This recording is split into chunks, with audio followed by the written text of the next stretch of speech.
awal film, kita akan diperlihatkan Onizuka dan Ryuji yang sedang di kafe Nagisa. Tak berselang lama, datanglah Makoto yang memberikan foto gadis-gadis SMA kepada mereka. Setelah Onizuka menentukan pilihan gadisnya, ternyata gadis itu adalah mantan dari Makoto. あ、じゃあこの子紹介する。それ前の彼ですわ。谷間にちっこい袋あるんですよ。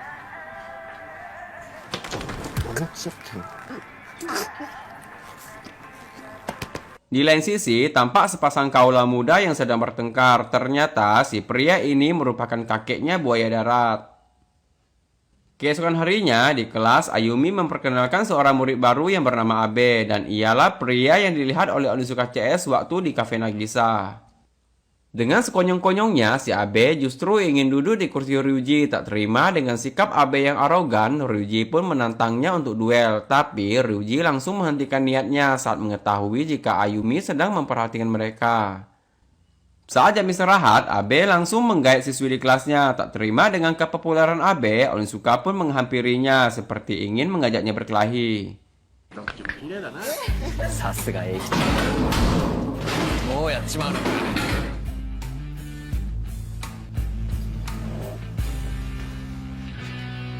なんだ。俺と友達になってください。 Ternyata Onizuka bukan ingin mengajaknya berkelahi, tapi justru mengajaknya berteman karena di balik itu semua ada upil di balik hidung.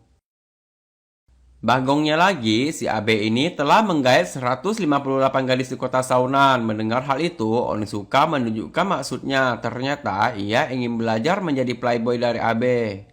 Abe pun menjawab jika mereka tidak ada harga diri. Mendengar perkataan dari Abe, Ryuji pun spaning dan mengajak Abe untuk berkelahi. Tapi saat Abe mengajaknya berteman dan akan mengajarinya menjadi seorang playboy, Ryuji pun langsung berubah 180 derajat. 口説くコツくらいなら教えてやってもいいけどな。おめえなんて辛いんだからすぐモテるよ。え、本当？マジっすか、安部さん。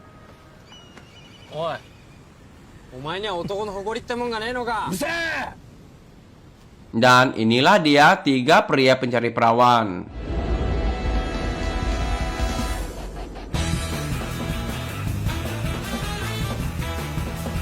Sampailah Onizuka CS di titik pertemuan dengan Abe. Abe pun menurunkan ilmunya kepada Onizuka dan Ryuji. Menurutnya, ada 3 cara agar pria terlihat populer di mata para gadis. Pertama adalah penampilan. Dengan penampilan yang glamor, mereka akan dengan mudah melepaskan masa lajangnya. Yang kedua adalah rayuan. Abe pun membuktikannya dengan merayu gadis top di sana. Tidak hanya satu, Abe mampu memboyong 4 gadis sekaligus dengan rayuan dan penampilannya. Dan yang ketiga, akan diberitahukannya esok hari jam 5 subuh, tepatnya di Izumisaka. Setelah Abe pergi, datanglah Sajima dan Kamata. Ternyata, setelah kalah dari Onibaku, mereka memutuskan untuk berteman dengan Onizuka dan Ryuji. Mereka pun menertawakan otong Onizuka yang belum disunat dan terlihat seperti ulat bulu. 何してんの？あの鬼の栄吉君のあそこは緑亀だって湘南中に言いまくってやんぞ。何笑ってんだお前。バリバリそうこんね。 Kini giliran Sajima yang beraksi. Saat ia ingin merayu 2 gadis, kedua gadis itu justru lari dan teriak histeris karena muka Sajima yang seperti seorang yakuza.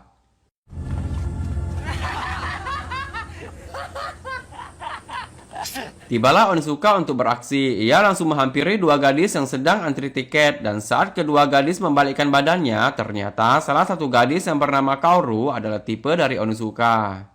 Ia pun menggait kedua gadis itu dan membuktikan kepada Sajima jika otongnya tidak sekecil ulat bulu, tapi sebesar cucunya cacing tanah. Keesokan subuhnya, sampailah Onizuka dan Ryuji di tempat pertemuan dengan Abe. Tak berselang lama, mereka melihat Abe yang sedang lari sambil mengantar koran. Ternyata syarat yang ketiga untuk menjadi populer adalah uang.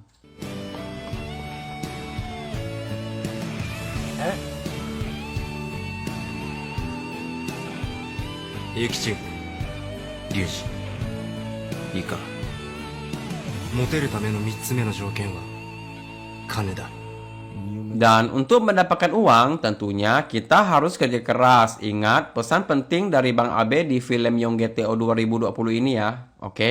Saat malam hari, tampak Ryuji sedang memodifikasi motornya di bengkel temannya yang bernama Asami. Asami memberitahukan kepada Ryuji agar berhati-hati saat berada di luar, karena akhir-akhir ini ada sekelompok berandalan yang sering membuat masalah di kota Sounan. Di sini kita bisa lihat jika Ryuji benar-benar serius dengan Ayumi. Ia sampai bertanya kepada Asami berapa modal untuk buka usaha bengkel motor.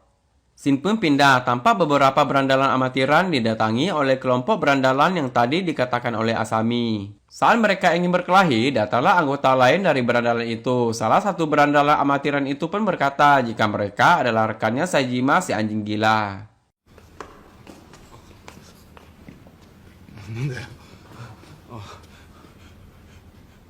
俺ら冴島君の身内だぞ鎌倉の狂犬だぞ Dan tiba-tiba si bos berandalan pun muncul. Ia bernama Fumiya dan misinya adalah mengalahkan semua berandalan di kota Sounan, termasuk juga duo Onibaku.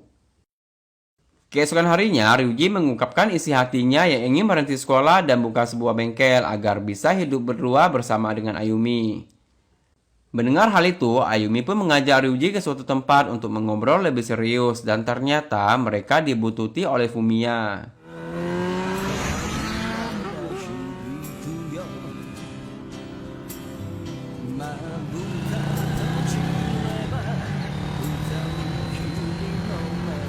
Sampailah mereka di sebuah jembatan. Di sini, Ayumi juga mengungkapkan isi hatinya. Tapi, ia tidak bisa lanjut karena tempat inilah ia dan mantan tunangannya mengalami kecelakaan yang membuat tunangannya meninggal.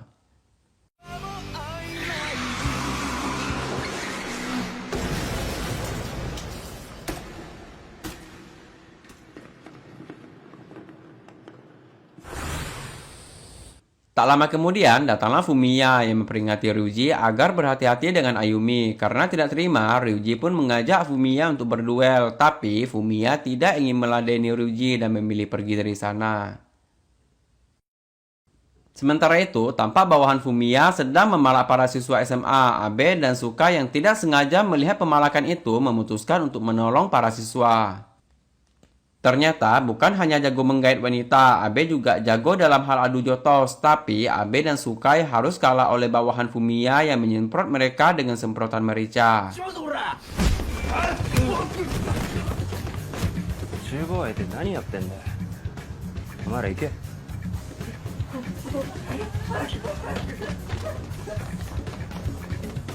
正義の味方がよ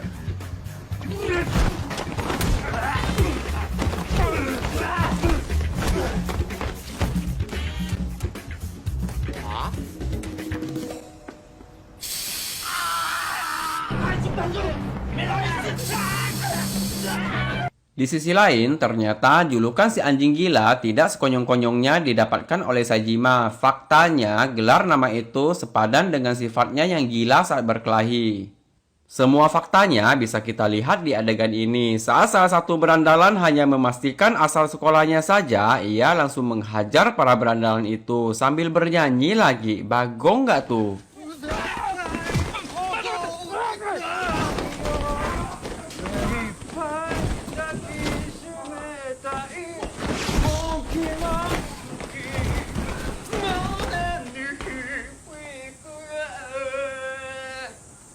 Tapi ia tetap harus kalah karena tiba-tiba dari belakang orang kepercayaan Fumiya menyentrumnya dengan kejut listrik.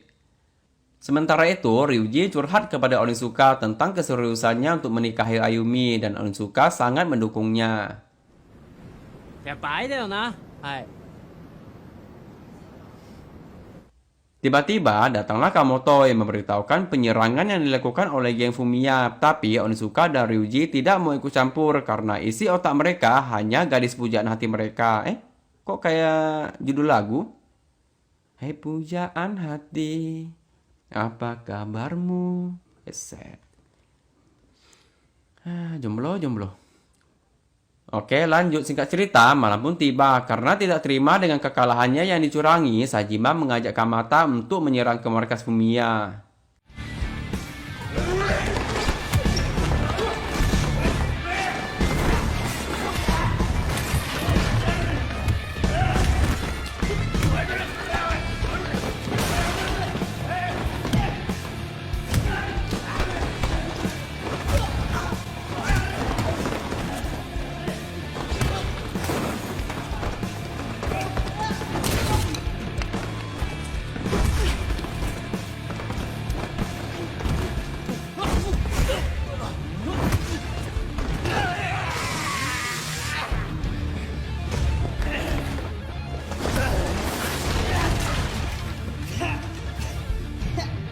Para bawahan Fumiya pun dengan sangat mudah dikalahkan oleh mereka dan tiba-tiba muncullah Fumiya yang mengepung mereka bersama geng motornya. Kamata yang memilih Fumiya sebagai lawannya harus menerima tusukan dari Fumiya. Sajima pun tidak bisa berbuat banyak karena ia harus menutup luka tusukan di perut sahabatnya. 喧嘩なんてマジで弾取れるかどうかだろ。